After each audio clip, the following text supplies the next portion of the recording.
certifying another team, and I was doing a module on fire.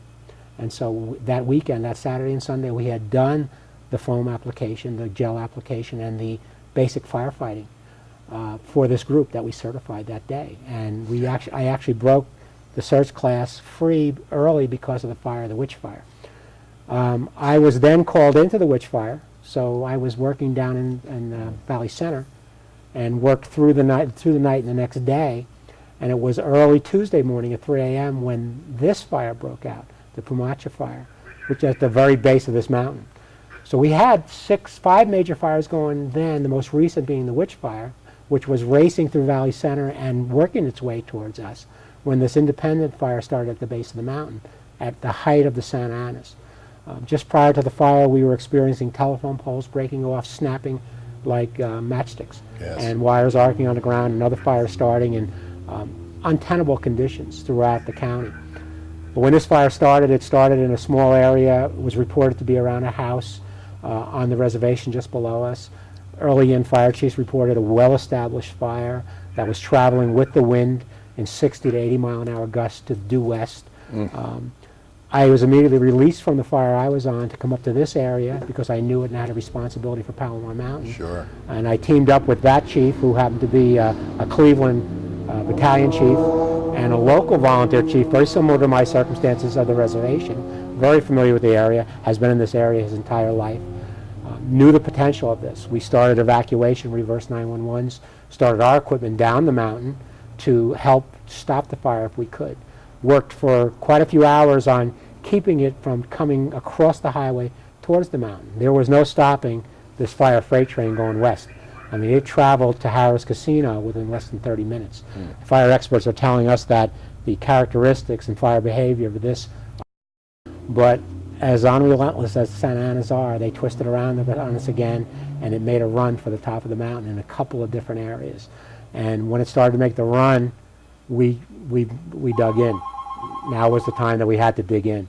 And so we moved our resources up to the mountain, reassessed what we had, started to take a look at where it was coming the quickest. We knew it was going to approach the top in a number of different places, but it had a head start a little bit west of us, down towards State Park.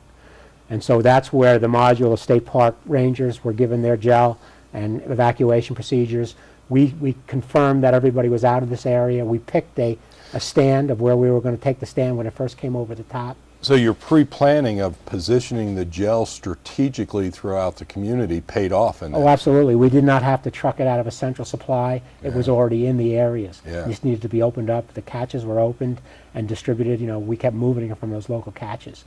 So, you know, this particular place became very congested with fire traffic and strict strategy. It was one less thing we didn't have to do out of here. It was being done out of the local.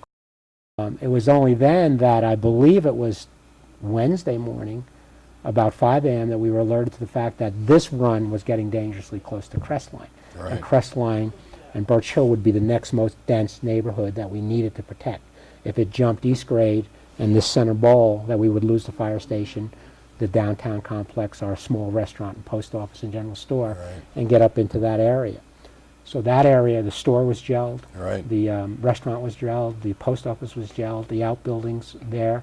The rim of this this roadway that connects East Grade and South Grade was gelled, and you mentioned some of the results of trees half burned based on the gelling effect. We actually had to evacuate this fire station and go a block over to the heliport to let the firestorm come through. I can see why. And once the firestorm blew past, with our theory of blowing over the top and the pre-treating, we were able to come back and make a stand on the area that it jumped.